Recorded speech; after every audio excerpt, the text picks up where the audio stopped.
Chico, nessa terça aula, a gente vai chegar muito perto de nós do ponto de vista cronológico. Nas primeiras duas aulas, a gente falou da obra do Paulo desde o começo até os anos da ditadura, digamos. E hoje, pelo contrário, dá para ouvir? Hoje, pelo contrário, a gente vai falar, sobretudo, da produção do Paulo, depois da volta da democracia no Brasil. Mas queria começar com a obra com que a gente terminou a semana passada, que é essa casa em Cabreúva, chamada de Fazenda da Cava. E a gente tinha percebido uma coisa meio esquisita, sendo uma casa do Paulo.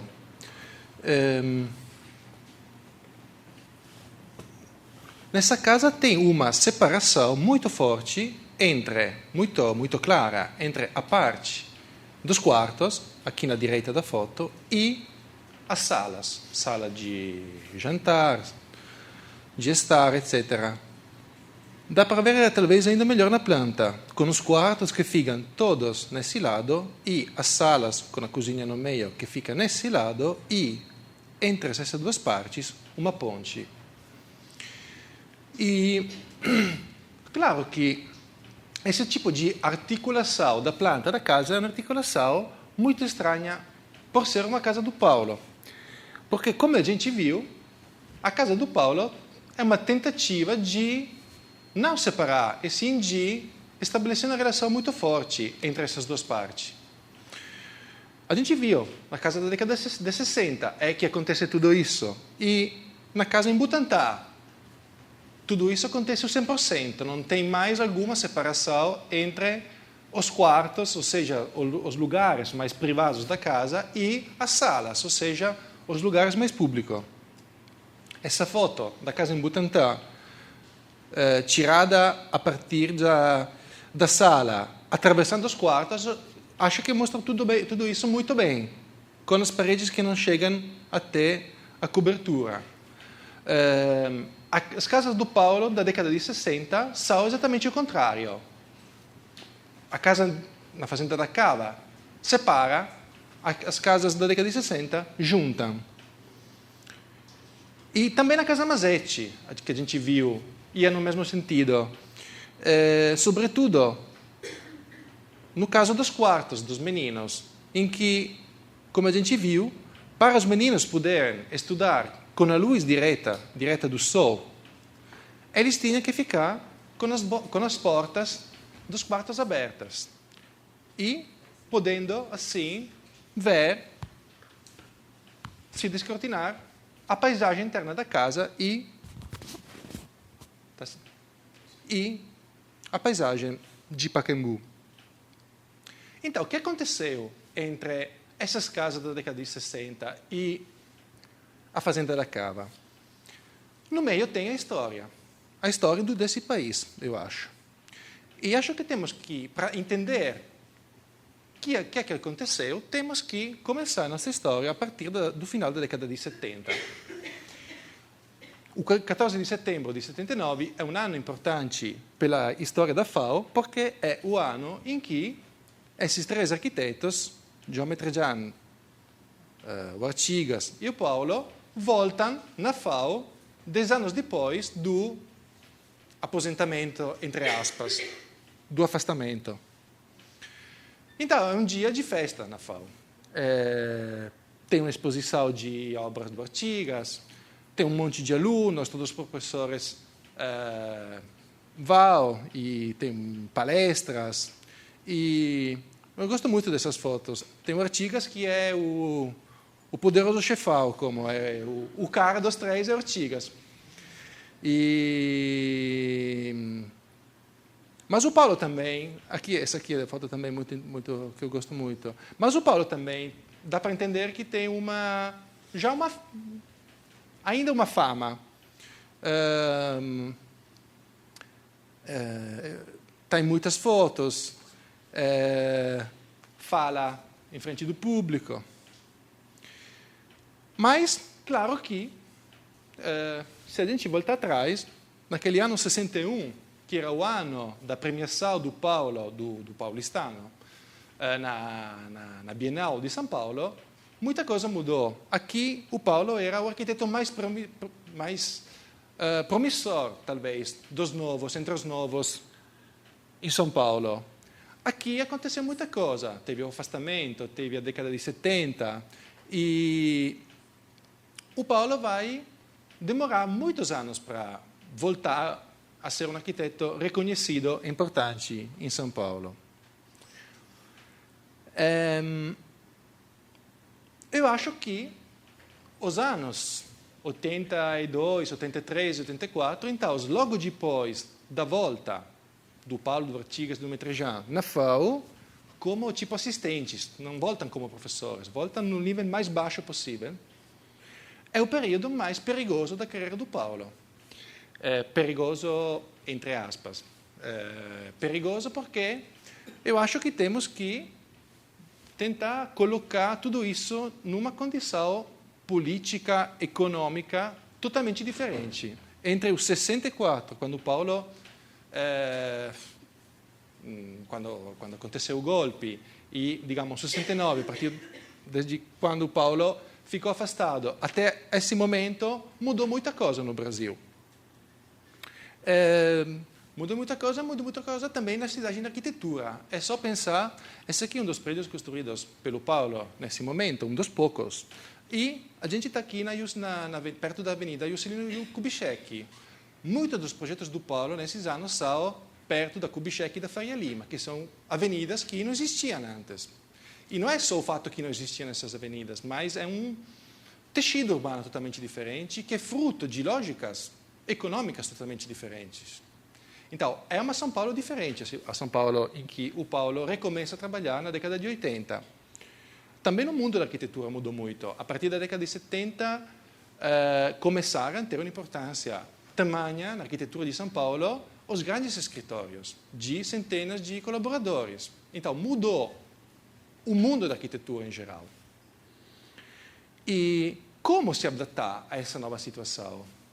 Sendo, não, digamos, Paulo nunca foi totalmente esquecido, mas, claro que não era mais o arquiteto que no 61 pareceu todo mundo ser o craque da arquitetura paulista.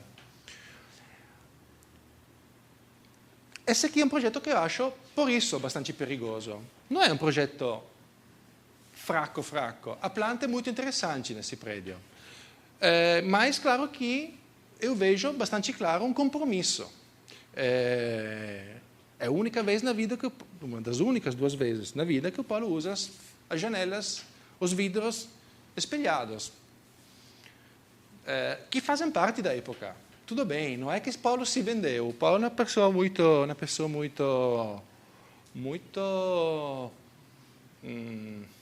como dizer, acho que o jeito como ele foi, a causa pela qual ele foi cassado no 69, fala muito do caráter dele. Ele não foi cassado para defender um projeto dele, mas para defender os projetos dos amigos dele, que eram, nesse caso, o Clésio de Mello não era um amigo, mas o Artigas era. E por isso a gente viu o reitor da USP, quando se tornou ministro, aposentou o Paulo. Então o Paulo não é uma pessoa de compromisso, é uma pessoa briguenta nesse sentido e muito limpa. Mas aqui estava em dificuldade, temos que entender isso. O Paulo estava em grande dificuldade, estava sem salário da USP por 10 anos, ficou. Agora tinha um salário que era ridículo, porque era o salário mais baixo, e evidentemente estava em dificuldade. Então não se vendeu, não traiu ninguém, mas tem 2, 3 projetos nesse momento em que ele estabelece alguns compromissos que para ele são raros, esquisitos. Ele não faz isso. É um cara que sabe ser muito duro nesse sentido. E claro que a situação mudou totalmente, porque mudou entre aspas, o inimigo. Nos anos da ditadura o inimigo era muito claro, era a ditadura, era o governo militar. E o Paulo, o Artigas tomaram também posições talvez ambíguas, não tinham a posição certa, mas posições ambíguas. Nesse caso, eles aceitaram o convite do governo militar, achando que fosse mais importante construir um conjunto residencial de que recusar esse convite, porque a coisa mais importante era construir 10.000 apartamentos. Então foi uma escolha. Mas o inimigo ficava claro. Agora é mais complicado, porque agora está voltando, no 84 ainda não voltou, mas digamos que na volta da democracia o processo não é de dia a dia. Já no 84 tem eleições a nível local, então já estava em situação muito mais tranquila de que, não sei, 10 anos antes. Mas com a volta da democracia, que é coisa ovviamente positiva, tem um país que é diferente, um país em que o poder do mercado é totalmente mudou totalmente. Então, digamos que o inimigo é muito mais subdolo agora. E o bom e o mal estão sobrepostos, cruzados. É difícil separar os dois. Então, acho que a gente vê, nesse momento, o Paulo, eu vejo, pelo menos, o Paulo em dificuldade, que não sai bem se aceitar alguma coisa do que está acontecendo ou recusar tudo isso.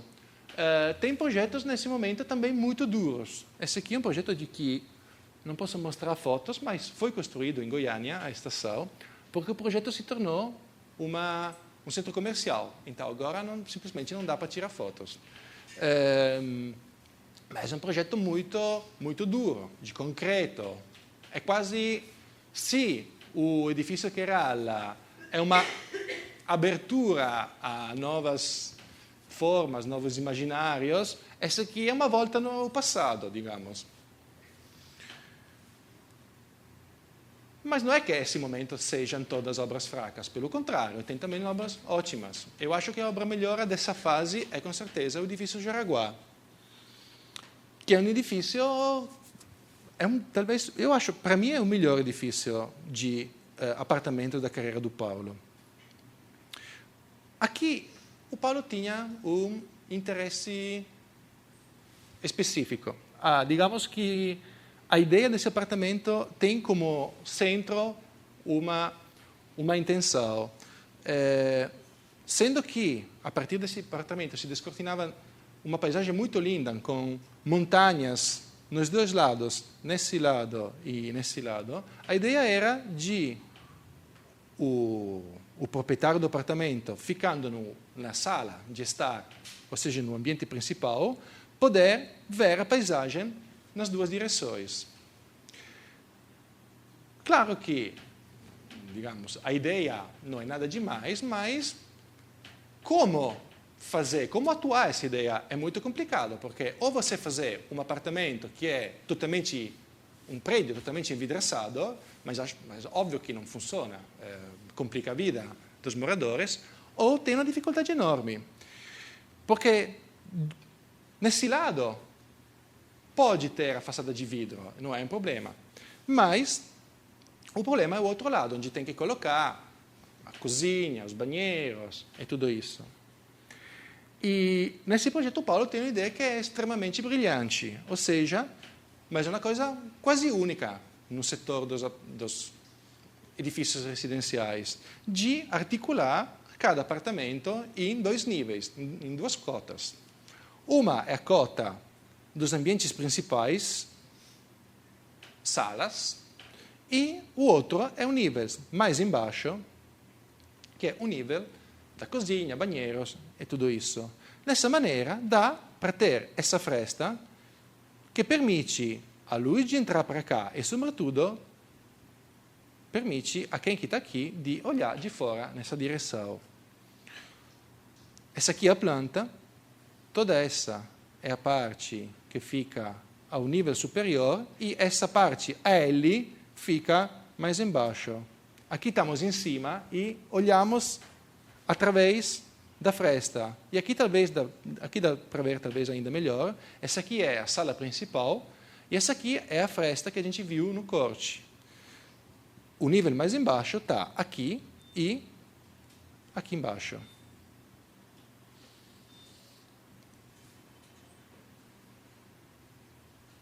Então, na façada principal, na façada da entrada, a gente vê essas frestas, que são as frestas através das quais entra a luz em cima de cozinha, etc., que são aqui, e essa façada é a façada no outro lado, que dá para ver esse desnível na façada. Então, é como se a façada não fosse uma façada, fosse uma espécie de corte simplesmente fechado com uma parede de vidro. É uma solução muito brilhante, muito simples. Mas é meio única nesse momento, porque os outros dois edifícios de apartamento desse momento, que são o Aspen, que é relativamente conhecido, e outro que é quase desconhecido, que se chama Golden Hill, que está aqui em São Paulo. Na verdade, tem também mais um, que está em Guarujá, que se chama Costal das Tartarugas. Não tem essa qualidade. É um momento fundamental, essa metade da década de 80. Claro, não podemos esquecer a volta da democracia, mas no junho de 84 tem o concurso para Artigas voltar professor titular da FAO. E é um evento fundamental, é como um evento que fecha definitivamente os 15 anos do afastamento. Então, é um evento fundamental, com essa palestra do Artigas, junto com o Flávio Motta, etc. Mas o Artigas morre logo depois, no começo do 85. Então, em São Paulo, falta a figura, o líder. O Artigas era o líder, muito mais do que o Paulo. Era o professor da FAO, sempre foi o Artigas, não foi o Paulo. E paradossalmente, mas na verdade para mim não é paradossalmente, logicamente, a partir desse momento, ou seja, nesse contexto arquitetônico e econômico mudado e depois da morte do Artigas, que se constrói a ideia da arquitetura da Escola Paulista. A Escola Paulista é um conceito, é uma construção ideológica. E se começa a falar da Escola Paulista como um conjunto de arquitetos que estavam fazendo a mesma coisa no mesmo momento, e tudo isso a partir desse momento. Ou seja, está se construindo um passado para enfrentar um presente muito complicado, em que o que vai sobrar do Artigas está muito em dúvida. Aqui indiquei uma das revistas, dos artigos, dos momentos importantes da construção dessa ideia. Não é o único, é um deles. Mas tudo acontece nesses anos, mais ou menos, logo depois da morte de Artigas. Essa tentativa de voltar com um pouco de saudade aos anos heróicos. Os anos heróicos do Artigas, do Paulo, etc. Ou seja, a década de 60, sobretudo. O que fazer nesse momento? O Paulo tem a qualidade e a sorte de ganhar, no 86, esse concurso fechado. Que é o terceiro concurso importante na carreira do Paulo. O Paulo não gosta de participar aos concursos, mas tem 3 concursos que são fundamentais na carreira dele: Paulistano, Osaka e MUBI. E o MUBI é importante por pelo menos 2 razões. A primeira é o projeto. A segunda é que o Paulo não só volta nas primeiras páginas da revista de arquitetura paulistas, mas se torna, depois com Artigas, que já faleceu, a figura principal da cena da arquitetura paulista. Vamos dar uma olhada a esse projeto, que é um dos projetos, com certeza, mais importantes da carreira do Paulo. Já os desenhos, as pranchas de concurso mostram esse caráter muito... Eu acho que é um dos projetos mais radicais do Paulo, o MUBI. Essa aqui é uma prancha muito interessante, porque dá para ver tudo, mas só falta os prédios. É uma planta de um museu sem um prédio. Eu não vejo nada aqui. Tem 2 paredes, uma escada e árvores. Acabou. Parece não ter um museu. Cadê o museu? E esse aqui é o tema do MUBI, na verdade. Ou seja, a tentativa de demonstrar que a arquitetura não é o predinho, a arquitetura é o território transformado. A arquitetura não é transformação do território através da arquitetura. A arquitetura é transformação do território e pronto.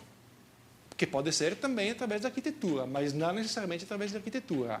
O objetivo fundamental é a transformação do território, da topografia.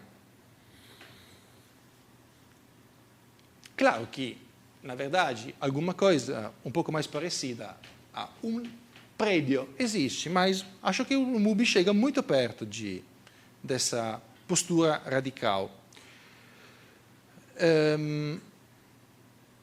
Já nas maquetes, a ideia era muito clara. Uma série de traças colocadas a cotas diferentes e um elemento monumental, que é a grande viga.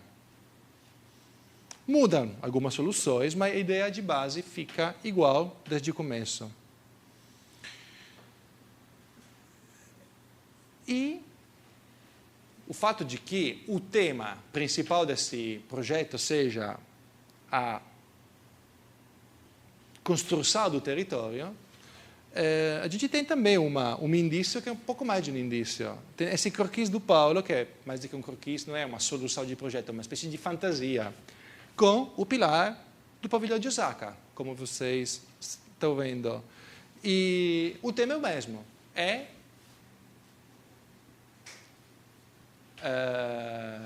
a construção de uma topografia artificial para um objetivo que a gente já falou e vai falar logo. Em duas situações totalmente diferentes, porque no caso de Osaka a gente tinha um chão que era uma planície e o terreno foi movimentado, então a movimentação do terreno foi artificial. Aqui é o contrário, tem um terreno muito complicado, porque o terreno tem uma planta que é trapezoidal, se fala, e não está plano, está inclinado, está bastante inclinado, tem metro de diferença entre o ponto mais alto e o ponto mais baixo. Então, aqui, o problema é exatamente o contrário. Tem que regularizar o terreno para poder construir o espaço.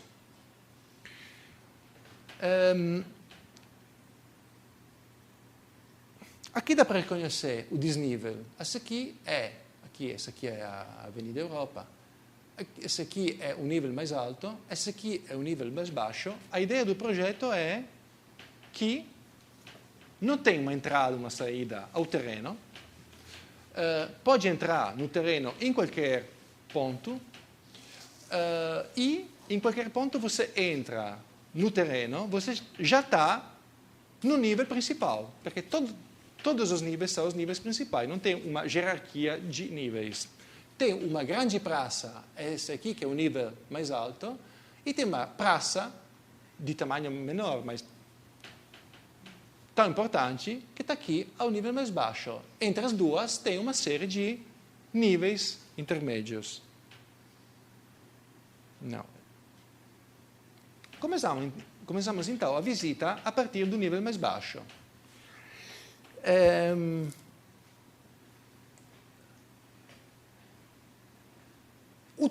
O mesmo pavimento da calçada entra no terreno.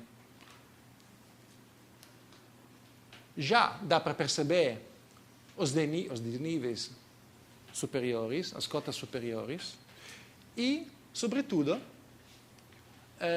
dá para penetrar no interior. Digamos que, no caso do MUBI, os espaços expositivos principais não são os espaços expositivos internos, são as duas praças, as praças. Mas, claro que tem também um espaço expositivo interno.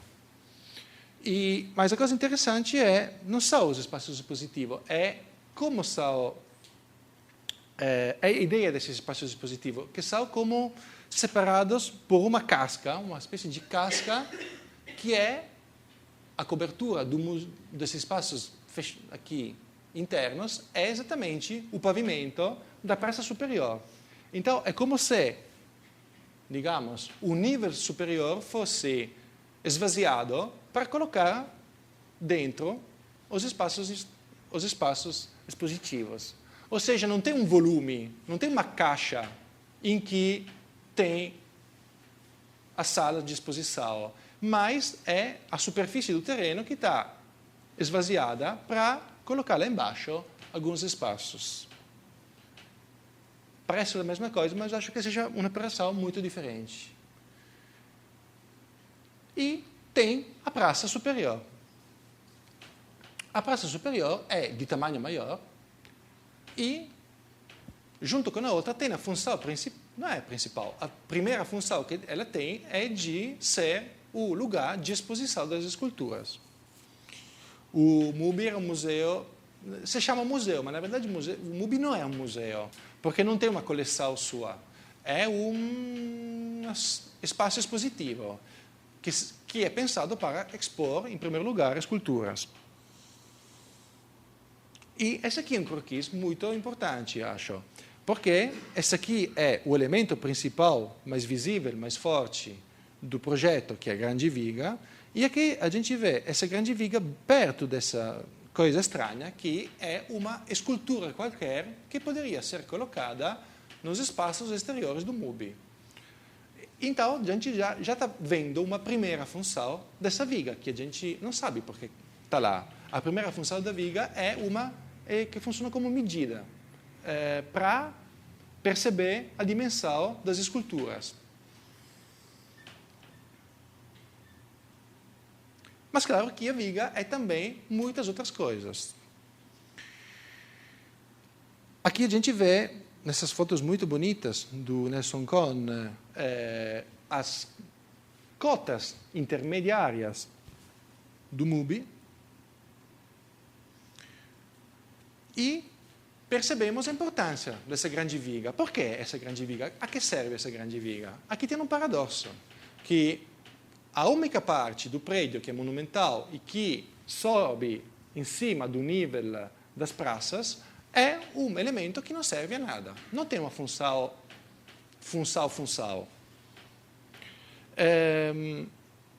A gente já viu que tem uma primeira função, mas é uma função não funcional, digamos assim. É a função de medida das esculturas. Tem uma segunda função, que o Paulo já falou desde o começo. Criar uma sombra. Criar uma sombra quer dizer criar lá um espaço público. Mas acho que para entender muito bem a função dessa viga, temos que olhar com um pouco mais de cuidado como é feita essa viga. É uma viga pretendida, de 60 metros, aqui dá para ver muito bem os 4 cabos da viga, e que, portanto, como viga pretendida, põe um problema, óbvio. A deformação. 60 metros de viga quer dizer que tem uma deformação horizontal bastante forte. Então, tem o problema dos apoios. Ou seja, tem que ter, pelo menos por um lado, um apoio que permite uma movimentação horizontal. É um tema óbvio. Mas aqui tem uma solução que é muito interessante para fazer tudo isso, e que demonstra, acho, muito bem como que o Paulo raciocina. Primeiro, o Paulo mostra muito bem a diferença entre o que sustenta, que são as duas paredes, e o que é sustentado. Fica muito claro. Em arquitetura se chama de tectônica. É quando a forma do prédio é expressão do funcionamento estrutural do prédio. Não só. Para fazer isso, deixa uma fresta, que aqui dá para ver muito bem, entre as paredes e a viga. Mas qual que deve ser o tamanho dessa fresta? Como decidir o tamanho daquela fresta? E aqui o Paulo demonstra a sua as suas capacidades técnicas e a importância que ele dá a tudo isso. Mas técnica no sentido que a gente falou na primeira aula. Eu posso imaginar só o que eu sei como construir, ou seja, o conhecimento técnico como instrumento para a imaginação. Então, o Paulo sabe uma coisa, que cada X anos, mais ou menos 20 anos, tem que substituir esse elemento aqui, que é de borracha. É um elemento que permite a movimentação horizontal. E não dura por sempre, dura até um tempo estabelecido. E como substituir tudo isso? Tem que colocar macacos hidráulicos. Qual é o tamanho dos macacos hidráulicos? 20 não sei quantos centímetros. Então, o tamanho dessa fresta será de exatamente 20 e x centímetros. Então, digamos que o fator técnico entra a fazer parte da ideia do projeto, pelo menos não da ideia, mas da solução, já desde o começo, e pensando já ao futuro do prédio, mas tudo isso para construir essa viga, que não é uma demonstração simplesmente, digamos, para mostrar eu sei fazer uma viga de 60 metros, que é um tema muito burro, mas é importante, é fundamental, porque é a viga que constrói o espaço público do MUBI. E aqui, nesse sentido, é fundamental esse segundo croquis do Paulo, que mostra muito bem a ideia do projeto. Aqui temos a viga, aqui temos uma das entradas do espaço interior do museu, aqui temos essas escadas, esses degraus, e, sobretudo, tem as pessoas que ficam lá sentadas na sombra da viga. Então, digamos que o esforço estrutural tem a ver com a viga, porque a viga é que constrói esse espaço como um espaço habitável.